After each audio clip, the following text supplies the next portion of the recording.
दोस्तों, मेरे चैनल को जरूर सब्सक्राइब करें। आपका बहुत बहुत धन्यवाद। बहुत दिन पुरानी बात है। एक जंगल में एक लोमड़ी रहती थी। वो इतनी चालाक थी कि अपनी शिकार और भोजन के लिए पहले तो वह जानवरों से दोस्ती करती और फिर मौका पाते ही उन्हें मारकर अपनी दावत बनाती। उस लोमड़ी की इसी आदत की वजह से उसे सभी दूर रहते थे। एक दिन उसे कहीं भोजन नहीं मिला तो वह दूर तक शिकार की तलाश में निकल पड़ी। उनके नजर एक तंदुरुस्त बंदर पर पड़ी। वह बंदर पेड़ पर चढ़ा हुआ था। वह लोमड़ी बंदर को देखकर सोचने लगी, इतना अच्छा और तंदुरुस्त बंदर है, अगर ये मेरे हाथ लग जाए तो कितना स्वादिष्ट भोजन मिल जाएगा मुझे। अब लोमड़ी का लालच बढ़ चुका था। वह रोज बंदर को देखता और मौके का इंतजार करता था, लेकिन वह बंदर पेड़ पर ही चढ़ा रहता और वह उनके हाथ नहीं आता। बहुत देर के बाद लोमड़ी के दिमाग में एक सोच आया। ये बंदर ऐसे हाथ नहीं आएगा, कुछ तरकीब सोचनी होगी। और फिर उसने चालाकी और छल करने की सोची। वह बंदर के पास गई और बोलने लगी, अरे बंदर भाई, तुम्हें एक बात पता चली? एक खुशखबरी मिली है सबको जंगल में। खुशखबरी? कैसी खुशखबरी? फिर लोमड़ी ने बड़ी सावधानी से बोली, आकाशवाणी हुई है। भगवान ने कहा है अब इस जंगल में सब एक दूसरे से गले मिलकर एक साथ रहेंगे। अब जंगल में कोई भी जानवर किसी दूसरे जानवर को नुकसान नहीं पहुंचाएगा और ना ही मारकर खाएगा। सब मिलजुल कर हंसी खुशी रहेंगे, एक दूसरे की सहायता करेंगे, कोई किसी पर हमला नहीं करेगा। लेकिन बंदर होशियार था। वह समझ गया, हो ना हो यह लोमड़ी झूठ बोल रही है। फिर बंदर ने लोमड़ी की बातों पर ज्यादा ध्यान नहीं दिया और कहा, ये तो बड़ी अच्छी बात है, पर मैं इसमें क्या कर सकता हूँ? बंदर की ऐसी ठंडी प्रतिक्रिया देख लोमड़ी फिर बोली, अरे भाई, इसी बात पर नीचे तो आओ। आओ न नीचे, हम गले मिलकर एक दूसरे को बधाई देंगे, खुशियाँ मनाएंगे। बंदर अब लोमड़ी की चालाकी समझ चुका था, इसीलिए वह मुस्कुराते हुए बोला, ठीक है लोमड़ी बहन, लेकिन तुम पहले अपने उस दोस्त से तो गले मिलो जो तुमसे गले मिलने के लिए खुशी खुशी इसी तरफ दौड़े आ रहे हैं। मुझे वह पेड़ से दिख रहा है। लोमड़ी हैरान होकर पूछा, मेरे दोस्त? कौन सी दोस्त? अरे लोमड़ी बहन, शिकारी कुत्ते, वह भी तो हमारे दोस्त ही है ना। वह भी शायद तुम्हें बधाई देने आ रहे हैं। शिकारी कुत्ते का नाम सुनते ही लोमड़ी थरथर कांपने लगी। वह बहुत डर गई, क्योंकि उसे लगा अगर हम यहाँ थोड़ी देर और रुकेंगे तो यह बंदर भले ही हमारे शिकार बने न बने, लेकिन मैं उस शिकारी कुत्ते का शिकार जरूर बन जाऊंगी। इसलिए उसने अपना जान बचाना ही भला समझा और वहां से भागने लगी। और फिर बंदर ने लोमड़ी को हंसते हुए कहा, अरे बहन, कहाँ भाग रही हो? अभी तो हम सब दोस्त है ना, तो डर किस बात का? थोड़ी देर रुको। अरे रुको तो सही। फिर लोमड़ी थोड़ी रुकी और बोली, अरे भाई, दोस्त तो है, लेकिन शायद शिकारी कुत्ते को ये खबर नहीं मिली होगी।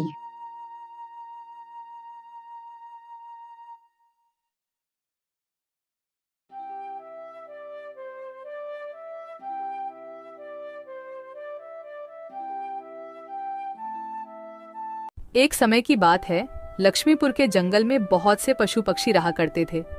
उसके बीच रंगीला नाम का एक बड़ा ही नेक हिरण भी रहता था। वह बहुत ही मेहनती, मिलनसार और परोपकारी था। वह अपने मन, कर्म और वचन से सबका ख्याल रखता था।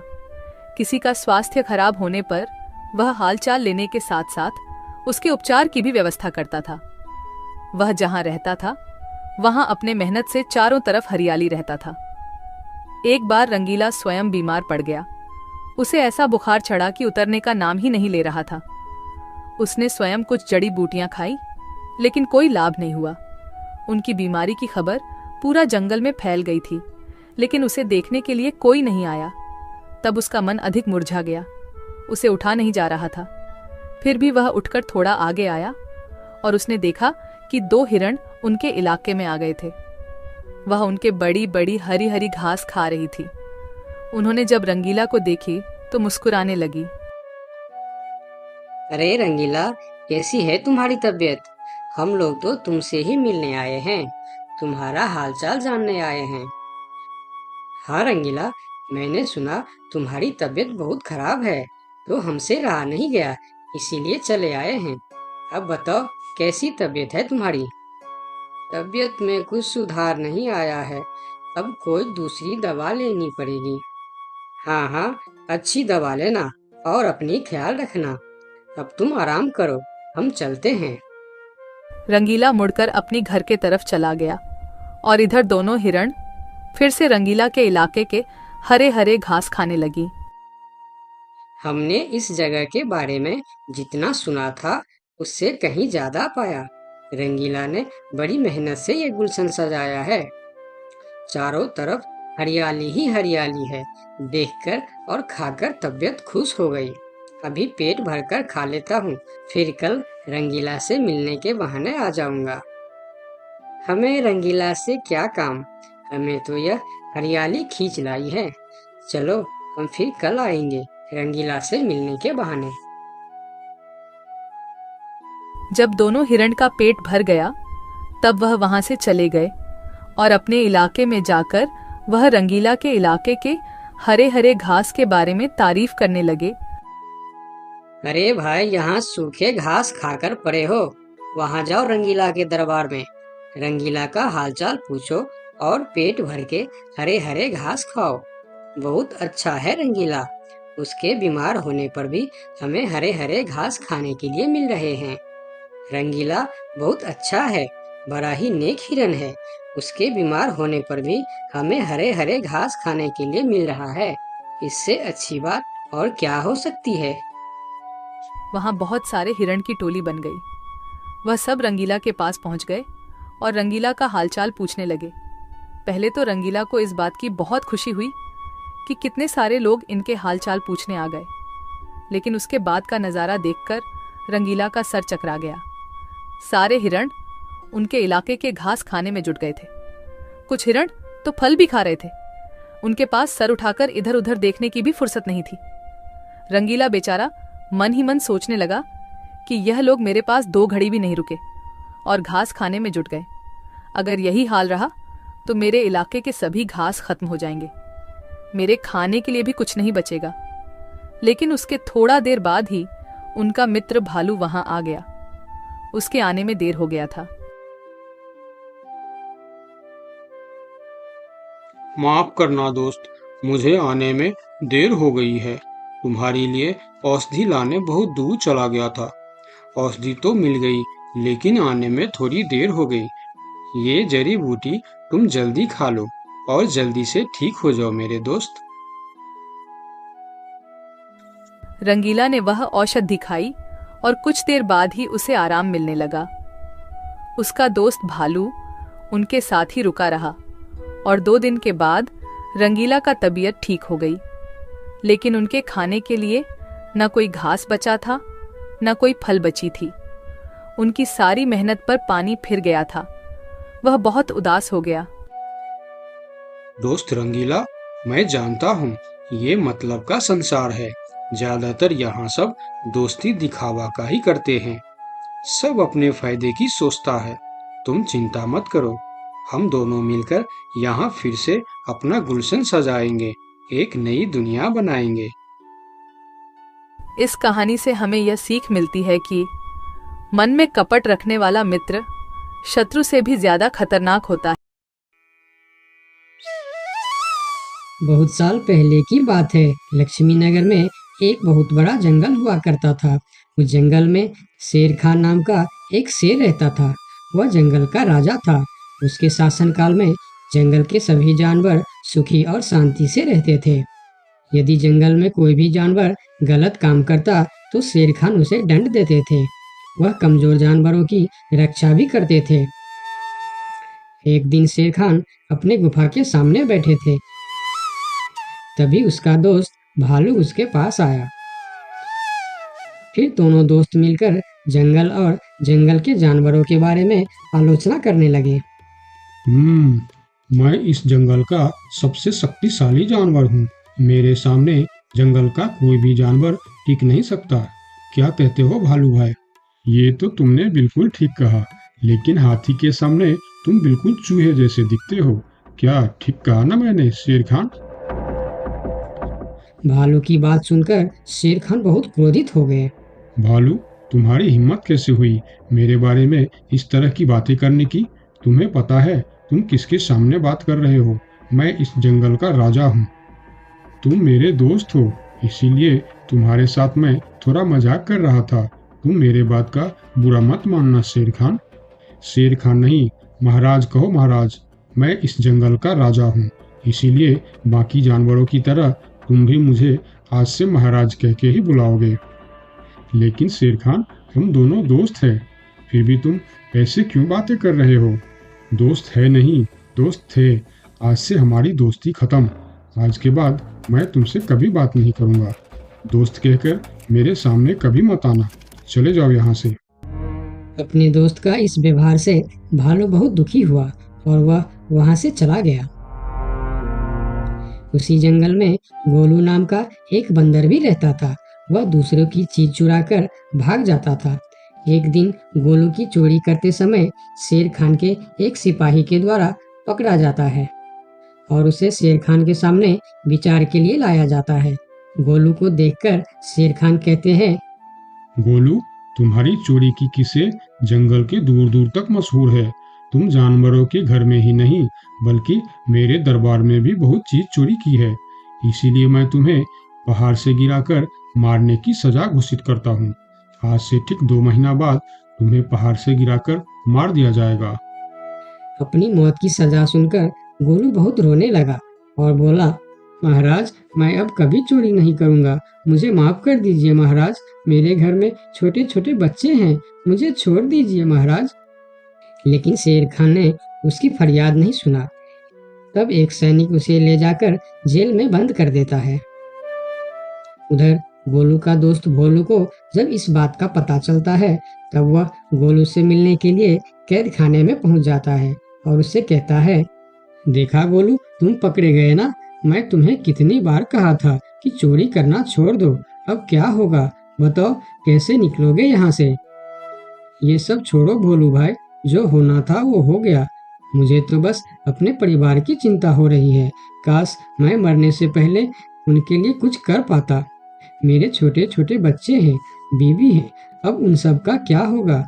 मेरे बिना वह भी जीवित नहीं रह सकते। गोलू की बातें सुनकर भोलू सोच में पड़ गया।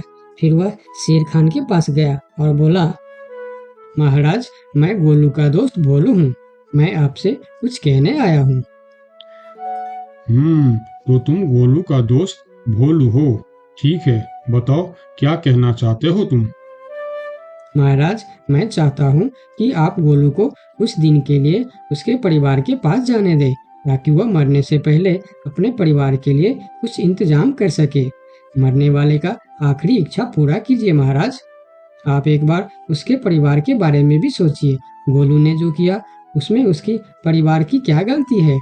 अगर आप उसे कुछ दिन के लिए अपने परिवार के पास रहने दोगे तो शायद उसका परिवार बच जाएगा। मैं इस बारे में तुम्हारी कोई मदद नहीं कर सकता। अगर अपने परिवार से मिलने के बहाने गोलू भाग गया तो मैं किसको सजा दूंगा? शेर खान की बात सुनकर भोलू थोड़ा सोच में पड़ गया। फिर बोला, तो ठीक है महाराज, आप गोलू को छोड़ दीजिए। जब तक गोलू वापस नहीं आ जाता मैं उसकी जगह कैद खाने में रहूंगा। और अगर वो कभी वापस नहीं आया तो क्या तुम उसके हिस्से की मौत की सजा भी लोगे? थोड़ा सोचकर बताओ। हाँ महाराज, मैं इसके लिए भी तैयार हूँ। भोलू की बात मानकर शेर खान ने गोलू को कैद से निकालकर भोलू को कैद खाने में डलवा दिया। तब बाहर निकलकर गोलू ने भोलू को बोला, दोस्त, तुम चिंता मत करना, मैं समय से पहले ही वापस आ जाऊंगा। ऐसा कहकर गोलू वहां से चला गया और भोलू गोलू की जगह कैद खाने में रहने लगा। इस तरह बहुत दिन बीत गया लेकिन गोलू वापस नहीं आया।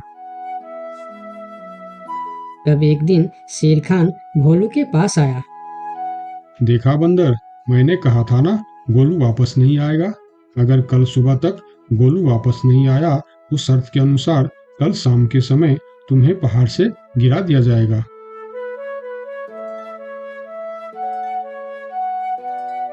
अगले दिन भी जब गोलू वापस नहीं आया तब शेर खान और उनके सैनिक भोलू को लेकर पहाड़ के किनारे पर गए। फिर भोलू को खाई के किनारे खड़ा करके शेर खान ने कहा, देखा ना मूर्ख बंदर, तुम्हारे दोस्त तुमको धोखा देकर चला गया। अब तुम मरने के लिए तैयार हो जाओ।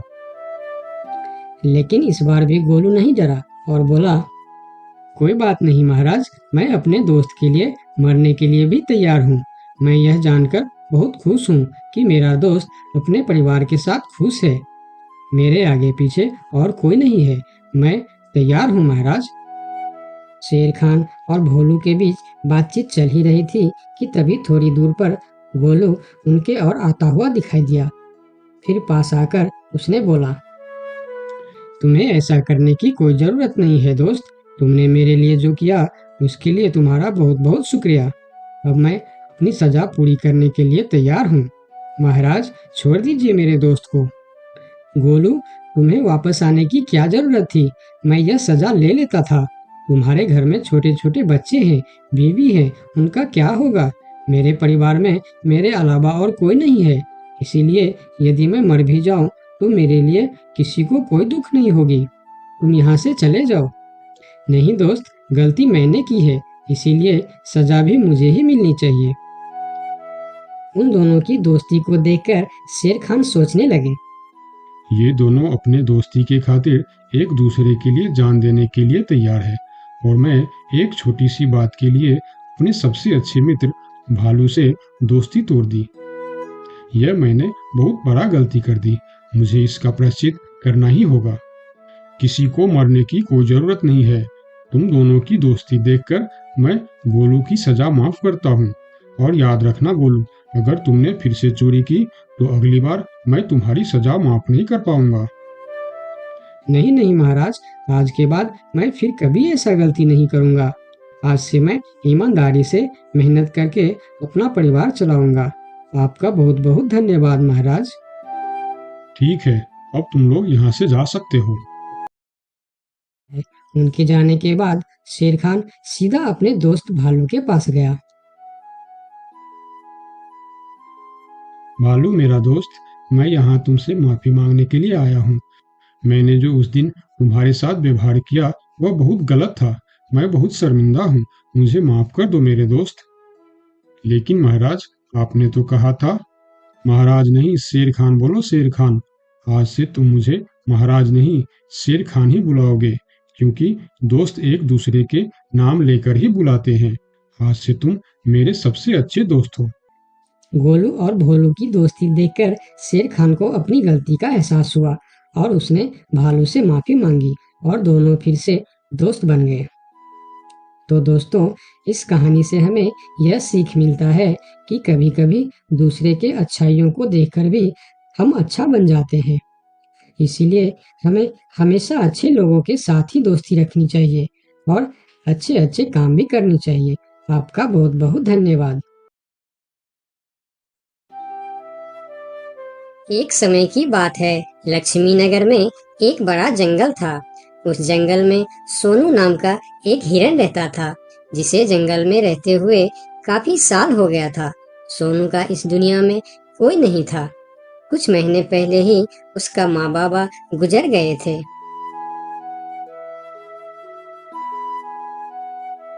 इसीलिए इस जंगल में रहते हुए उसे काफी अकेलापन महसूस होता था।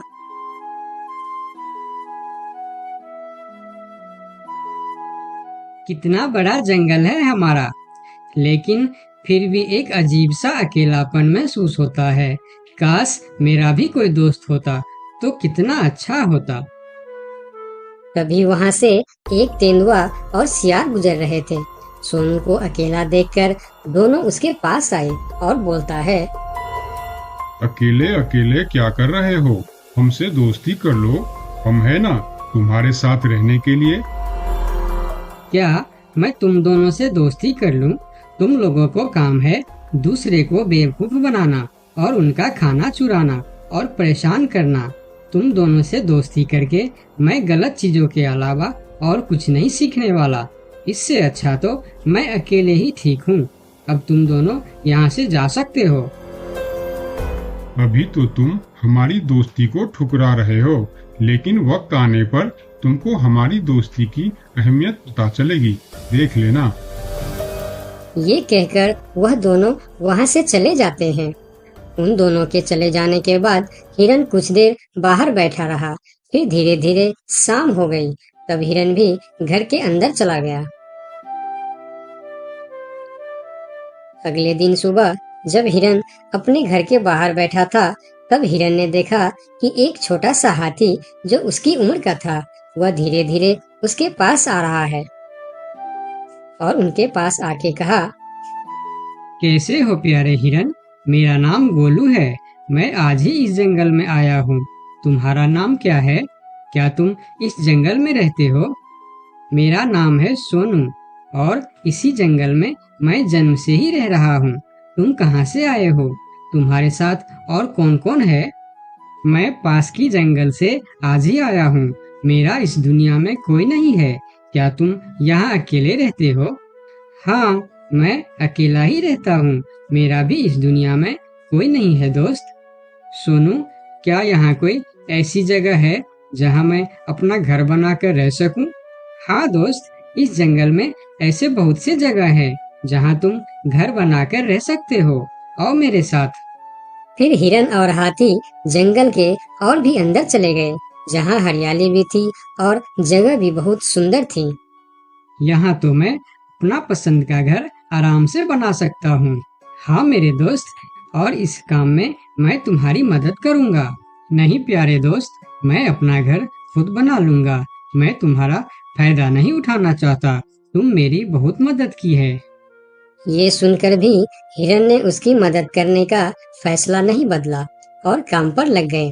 जंगल से अच्छी लकड़ियाँ और पेड़ इकट्ठा करके दोनों ने मिलकर 2 दिन के अंदर ही एक झोपड़ी जैसा घर बना डाले। तुम्हारा बहुत बहुत शुक्रिया दोस्त। अगर तुम नहीं होते तो मैं इतना आसानी से ये घर नहीं बना पाता। शुक्रिया की कोई जरूरत नहीं है। तुम मेरे प्यारे दोस्त हो। ये तो मुझे करना ही था। उस दिन से दोनों की दोस्ती और भी गहरी हो गई। इधर शाम होने वाली थी। हिरन अपने दोस्त से विदा लेकर अपने घर की ओर चलना शुरू किया।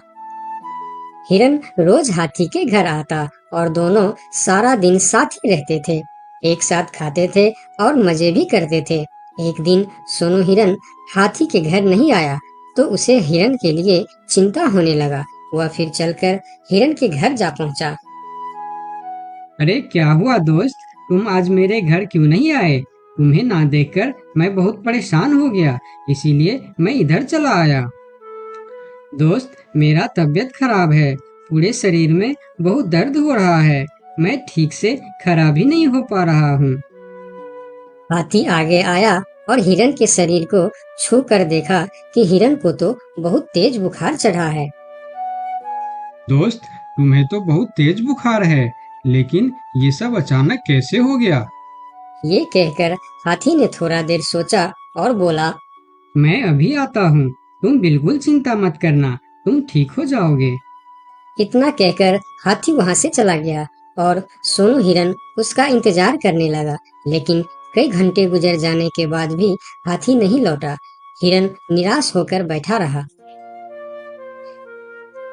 थोड़ी देर बाद वही तेंदुआ और सियार उसके पास आ गए और कहने लगे, सोनू हिरन, तुम्हारी तबीयत का पता चला तो हमें बहुत दुख हुआ। ये देखो, हम तुम्हारे लिए खाना भी लेकर आए हैं। उन्होंने कुछ फल हिरन के सामने रख दिए और फिर उसको खाने के लिए कहते हैं। तुम लोगों का बहुत बहुत शुक्रिया। मुझे बहुत भूख लगी थी। अरे हिरन भाई, इस समय तुम्हारा तबीयत खराब है और वह तुम्हारा दोस्त कहाँ है जो हमेशा तुमसे चिपका रहता है? पता नहीं कहाँ गया है। सुबह एक बार आया था, उसके बाद अभी तक लौटा नहीं। हाँ, उसने सोचा होगा कि तुम्हारी बीमारी में सेवा करनी पड़ेगी। इससे अच्छा तो हम भाग ही जाते हैं। इसलिए वह गायब हो गया। अच्छा दोस्ती निभाया उसने। नहीं नहीं, ऐसा नहीं हो सकता, वह मेरा बहुत अच्छा दोस्त है। ऐसा ही हुआ है। हमने कहा था ना कि वक्त आने पर हमारी दोस्ती की अहमियत समझेगी। यही वह समय है।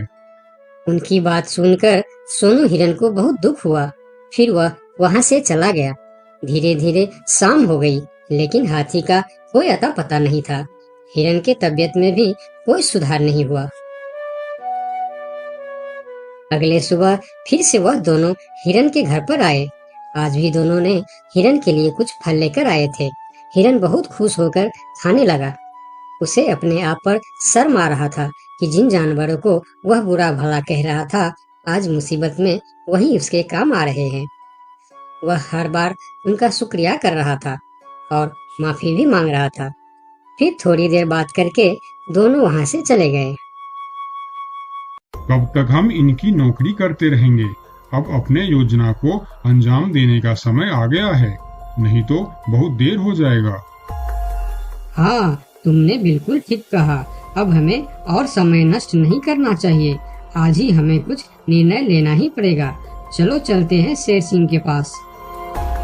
शाम के समय जब हिरन अकेला था, तब हाथी वहां पर पहुंचता। उसको देखते ही सोनू हिरन को बहुत गुस्सा आ गया। क्या देखने आए हो यहाँ? यही कि मैं जिंदा हूँ या मर गया? ऐसा क्यों बोल रहे हो दोस्त? मेरा पूरा बात तो सुनो। मुझे दोस्त कहकर मत बुलाओ। दोस्त वो होता है जो अच्छे और बुरे वक्त में साथ निभाए। तुम तो मेरे तबीयत खराब होते ही मुझे छोड़कर भाग गए थे। मुझे खाना भी वह लोग लाकर दे रहे थे जिससे मैं बात तक करना पसंद नहीं करता था। तुम्हें अभी तक कुछ भी पता नहीं है, इसीलिए गुस्सा कर रहे हो। मैं तुम्हारे साथ छोड़कर नहीं भागा था। मुझे पता चल चुका था कि तुम्हें डेंगू बुखार हो गया है और तुम्हारे पास सिर्फ 3 दिन थे। मैंने घर में इसके दवाई रखे थे, लेकिन जब मैं घर पहुंचा तो वहाँ दवा न जाने कहाँ गायब हो गया। मेरे पास समय कम था। तुमको बताने वापस आता तो और देर हो जाती, इसीलिए मैं पुराने जंगल गया था। वहाँ से तुम्हारे लिए 2 दिन का सफर करके यह जड़ी बूटी लाया हूँ। इसे खा लो दोस्त, वरना सुबह तक तुम्हारा बुखार नहीं उतरा तो मैं मेरे सबसे अच्छा दोस्त खो दूंगा। ये सुनकर सोनू हिरन के आंखों में आंसू निकल आए। उसने तुरंत वह जड़ी बूटी खा ली। मुझे माफ कर दो दोस्त, न जाने मैं कैसी तुम्हारी दोस्ती पर शक कर बैठा। यकीन मानो, तुमको वापस देखकर मुझे बहुत अच्छा लग रहा है। फिर दोनों ने बातें करने लगे। इतने में सोनू को अच्छा महसूस होने लगा। फिर वह उठकर खड़ा हो गया। अरे देखो दोस्त, मैं तो बिल्कुल ठीक हो गया। तुम्हारा बहुत बहुत धन्यवाद दोस्त। दोनों घर के बाहर बातें कर रहे थे, तभी वहाँ पर शेर सिंह को साथ लेकर वह दोनों आ गए। तुम लोगों के साथ ये शेर सिंह यहाँ क्या कर रहा है? शेर सिंह, यही वह हिरन है जिसे हमने आपके लिए तैयार किए हैं। ये सुनकर हिरन डर गया और फिर उसको समझ में आया कि ये दोनों क्यों इसका सेवा कर रहा था। इधर शेर सिंह हिरन को शिकार करने के लिए आगे आया। तब हाथी बोला, मेरे रहते तुम लोग मेरे दोस्त को कुछ भी नहीं कर सकता। ये कहकर हाथी आगे आया और जैसे ही शेर सिंह ने हिरन की तरफ कदम बढ़ाया, हाथी ने शेर सिंह को जोर का टक्कर मारा और शेर सिंह दूर जाकर गिरा और उसकी कमर का हड्डी टूट गया और वह उठ भी नहीं पाया। यह देखकर तेंदुआ और सियार जल्दी जल्दी वहां से भाग गया। फिर उस दिन के बाद हिरन और हाथी